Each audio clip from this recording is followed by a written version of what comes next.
My name is Brandon Slay. And when did your Olympic dream start? My Olympic dream started when I was 8 years old, and I was with my grandmother, and we were watching the Olympics in 1984, Los Angeles. And so clearly we were not there. We couldn't even afford it to go, afford to pay the tickets to go there. But we were watching the 1984 Olympics on TV. And if you're a little wrestler, that was a great Olympics to watch because, as people know, if you're a wrestling fan, you know that the Russians did not come to that Olympics. Therefore, we won a lot of gold medals. We had guys in almost every single medal match.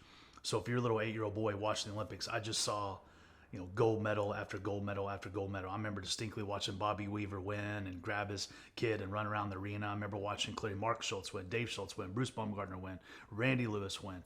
So just seeing all those gold medal performances were just really inspirational as an 8-year-old. And I remember watching Dave Schultz gold medal ceremony, and I remember it vividly because they had like these, I think that Levi was the sponsor, and they were like these blue suede warm-ups, and I thought they were so cool.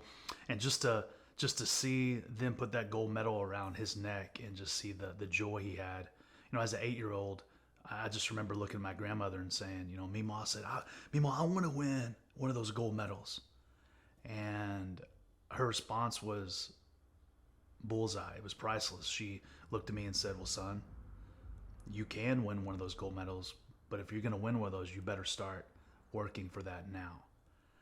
And I remember distinctly, she looked at me, her eyes didn't blink, dead serious, and I looked at her and I was like, okay. So I actually kind of like ran down the hall, and I don't know why I didn't do it right in front of her, but like I ran down the hall and just started doing push-ups.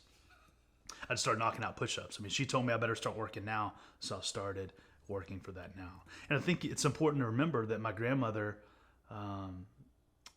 she understood that there'd never been a wrestler born and raised in the state of Texas who'd ever made the Olympic team or won a gold medal. I think she understood that there'd been never anybody from our hometown of Amarillo, Texas, that ever made the Olympic team and won an Olympic gold medal. So when she looked at me and said, you could, I think a lot of parents sometimes nowadays, or even maybe teachers, or may say like, hey, you need to have more realistic dreams.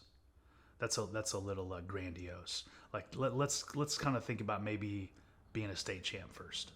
She could have said those things, but she embraced my dream immediately, and she told me it was possible. And I think from that point on, when I was 8 years old, all the way until I was 24, because she believed in me, I believed in myself. That's awesome. And you said you were doing push-ups down the hallway. What was the house you grew up in? How big was it? Oh, it was